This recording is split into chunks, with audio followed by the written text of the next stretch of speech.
dil hakkına geldiğimizde ve resmi dil meselesi hakkına geldiğimizde İran'da bildiğiniz kimi geçen yüzyılda facialı bir tarih geçibdir. Yani İran'da yalnız bir dil. Neçə dilli bir ölkədə yalnız bir dil rəsmi olur.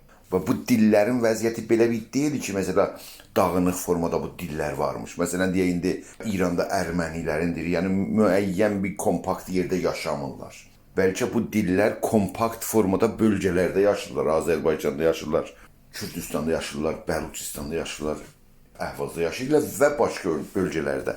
Yani kompakt formada yaşayırlar ve bu kompakt formada yaşamalarına göre de orada en azı o diller öz bölgelerinde resmi olmağı lazımdı. Ama geçen yüzyılda belə bir siyaset götürülməyib, hatta bu dilleri ne kadar başarıblar təhqir ediblər. Ve yalnız dil değil, milli kimlikleri təhqir ediblər. Bu Türk olmağına göre təhqir olub. Biri Kürt olmasına göre, biri Ərəb olmasına göre təhqir olub. Yani indi dünya üzrə 21-ci əsrdə məsələyə baxanda görürsünüz, bir faciəvi siyaset gedib İranda. Yani bir ırgıçı, necatpərəstanə bir dil siyaseti İranda gedib. Yalnız da dil değil bilirsiniz. Yalnız da milli kimliği təhqir edilmə değil. Hatta bu bölgeler ki, qeyri-fars xalqlar yaşayırlar, orada ayrı seçkilik ve təbizə məruz qalıblar. İqtisadi vəziyyətlərinə baxın, Bəluçistanın baxın, Ərəb bölgəsinin baxın, Loristanın baxın. Harda qeyri-fars yaşayır, orada daha çox yoxsulluq, daha çox geriyə qalma, daha çox məktəb və mədrəsənin olmaması. Mesela Bəluçistanda nümunə olaraq Bəluçistanı nəzər tutsan, orada görürsən uşaqların nəsən sicillisi yoxdur, qeydiyyata geçməyibdir. Bu qeydiyyata geçməyən uşaq necə bir məktəbə gedə bilər? Yəni bu geçən yüzyılda bu inhisari resmi dil meselesi yalnız Farsça faciavi bir siyasetti. Irgıcı bir siyasetti. Demokrasiyle karşı, insan haklarıyla karşı, hukukuyla karşı, her neyle desem bu konvansiyonlar işi dünyada qeyd olub olan hamısına karşıdır. Her konvansiyona bak, uşaq hakları konvansiyonu, insan hakları konvansiyonu, azınlıkların konvansiyonu. Halbuki İran'da azınlık meselesi değil, azınlık değil İran'da. Azərbaycanda Türklər çoxunluqda, Kürdistanda Kürdlər çoxunluqda, Əhvazda Ərəblər çoxunluqda, Loristanda Lorlar çoxunluqda, Bəluçistanda Bəluçlar çoxunluqda və Farsistanda ya Farslar çoxunluqda. Yəni hər kəs öz bölgəsində çoxunluqda. Ölkə neçə millətli bir ölkədir. Multietnik bir ölkədir İran. Yəni bu diller bu bölgələrdə rəsmi olması qətidir. İndi bu xanım Döktür Jalə Amuzigar'ın danışığını gördüm. Hakikaten utandırıcı bir danışıktı. Türk'tü. Özde Türklüğüne itiraf edir. Ama Fars dilini değil, bu Fars dili bizi birbirimize bağlayan bir dildi. Antidemokratik, şovinisti bir bakış açısıdır. Bura gelmişken ben dil strateji hakkında bir fikri ortaya koymalıyım. Bugün indi İran'ın siyasi toplumlarına, merkez ve çevrede bakanda umumiyyətdə dediğimiz mesele merkezde söz konusudur. Yani merkezde yalnız bir dilin hakimiyeti, bir dilin inhisarı, monopolu. İran'da bir resmi dil olsun, Fars dilinin söz konusudur.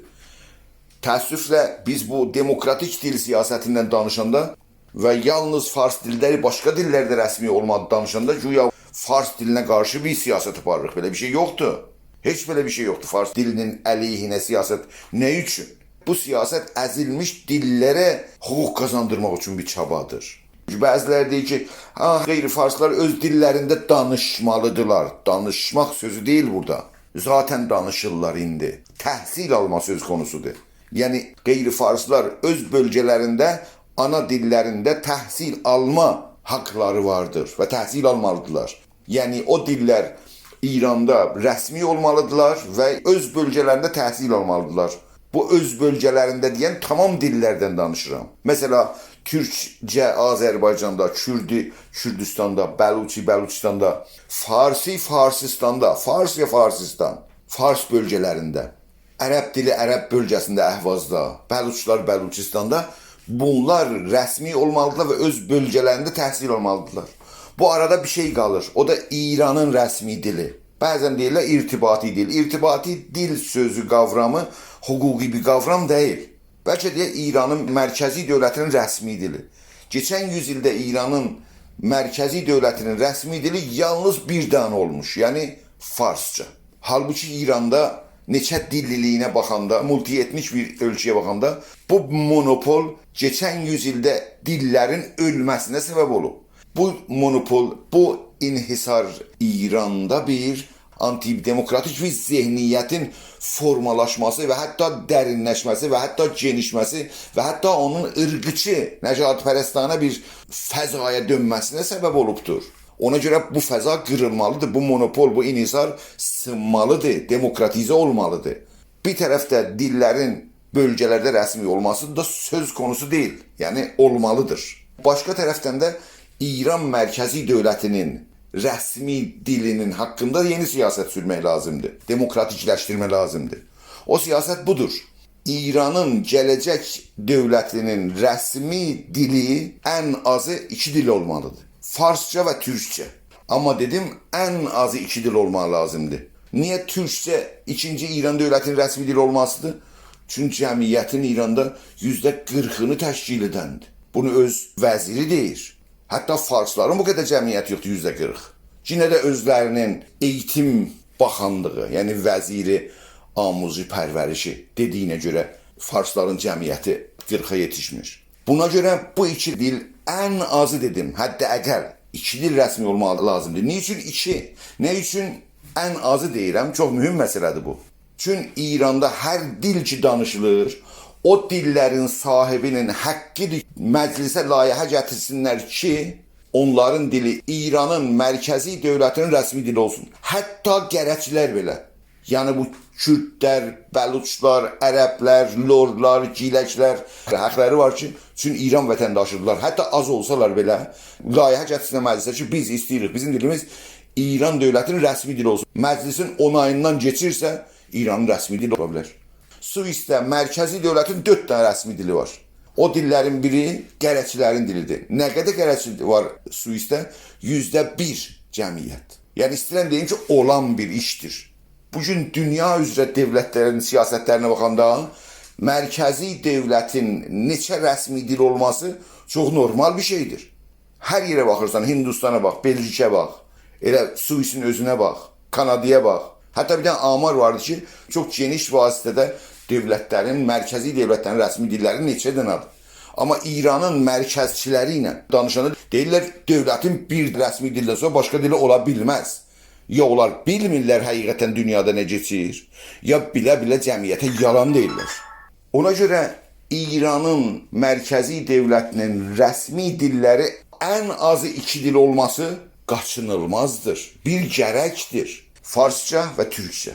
İndi İranın müxalifətində və hətta İranın içində belə bu siyasət ümumiyyətdəki İranda bir dəyişiklik olursa, xalqların dilləri öz bölgələrində təhsil alınsın, bir normal vəziyyətə gəlmiş, qəbul olmuş bir vəziyyət gəlmiş.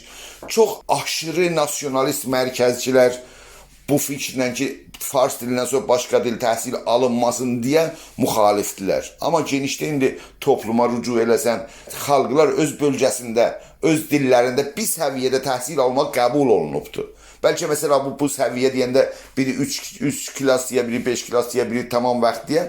Amma hər halda belə bir şey qəbul olunmuşdur. Amma İranın mərkəzi dövlətinin rəsmi dilinin 2 olması, ən azı 2 olmasını vurgulamalıyıq, meydana çəkməliyik, danışmalıyıq haqqından və bu siyasəti yerinə salmalıyıq. Ki inhisar və monopol mərkəzi dövlətin rəsmi dilindən götürülməli, demokratikləşməli və ən azı 2 dil, yəni Farsça və Türkçə o dövlətin rəsmi dilləri olmalıdır. Bizim dil siyasətində və stratejisində bu çabanı həm öz aramızda və həm başqa xalqlar arasında genişdirməliyik və bu bəhsi meydana çəkməliyik. Yalnız bölgələrdə rəsmi olsun bu dillər deyil, o kəsindir. Bəlkə İranın mərkəzi dövlətinin rəsmi dilinin ən azı 2 olmasını ümumi əfkara və kamuoyuna sürməliyik, yaymalıyıq, danışmalıyıq, deməliyik və mərkəzçilərlə bunu mübahisə qoymalıyıq və buna yer açmalıyıq. İranın mərkəzi dövlətinin rəsmi dilinin monopolun, inhisarın sındırdınsa, İranı bir böyük addım demokratiyaya tərəf götürmüş ola bilirsən. Elə buna görə də bu stratejini, yəni bölgələrdə dillərin rəsmi olması və İranın mərkəzi dövlətinin rəsmi dilinin ən azı 2 dənə olmasını bir fikir kimi, bir zehniyyət kimi meydana sürüb və onun haqqında danışıb və ona yer açmalıyıq. Bu, dil siyasəti və dil strateji haqqında gedən yoludur. Təşəkkür edirəm.